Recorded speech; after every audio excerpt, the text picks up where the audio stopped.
ইন্ধনদাতা সহ রাজধানীর পিলখানায় বিডিআর বিদ্রোহে সংগঠিত হত্যাকাণ্ডে চাকরিচ্যুত নিরপরাধ বিডিআর সদস্যদের চাকরিতে পুনর্বহালের দাবিতে মানববন্ধন করেছে ৬৪ জেলার ক্ষতিগ্রস্ত বিডিআর কল্যাণ পরিষদ।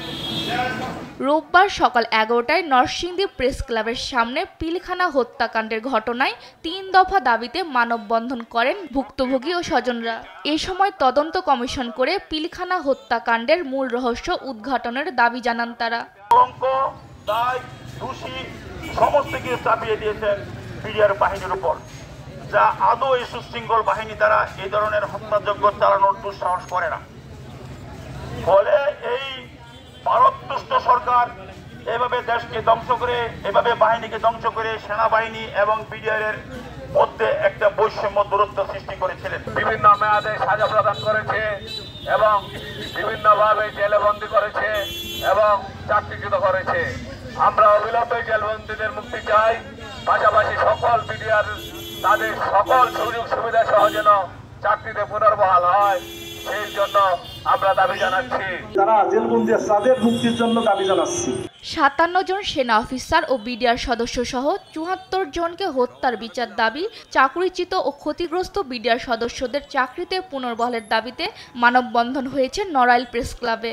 পরে দাবি সম্বলিত লিফলেট বিতরণ করেন বিডিআর সদস্যরা।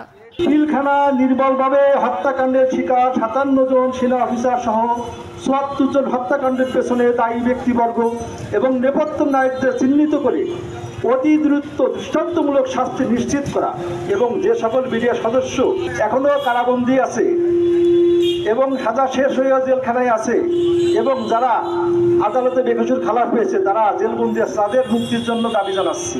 প্রশাসনের 18টি স্পেশাল কোর্টের মাধ্যমে গণহারে গ্রেপ্তার করে যাদেরকে অন্যায়ভাবে চাকরিচ্যুত করা হয়েছে তাদের সবাইকে সকল প্রকার সুযোগ সুবিধা সহ যেমন রেশন, বেতন, ভাতাদি, পদোন্নতি সহ পুনরায় চাকরিতে পুনর্বহাল এবং যোগদানের জন্য আবেদন করছি। একই দাবিতে বাগেরহাট প্রেস ক্লাবের সামনেও মানববন্ধন কর্মসূচি পালন হয়।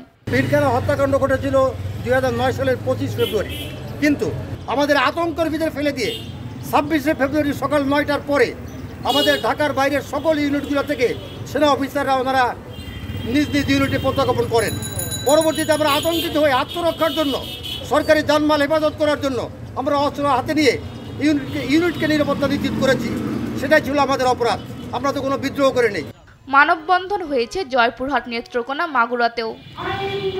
সালমা জাহান, নিউজ ডেস্ক, দেশ টিভি।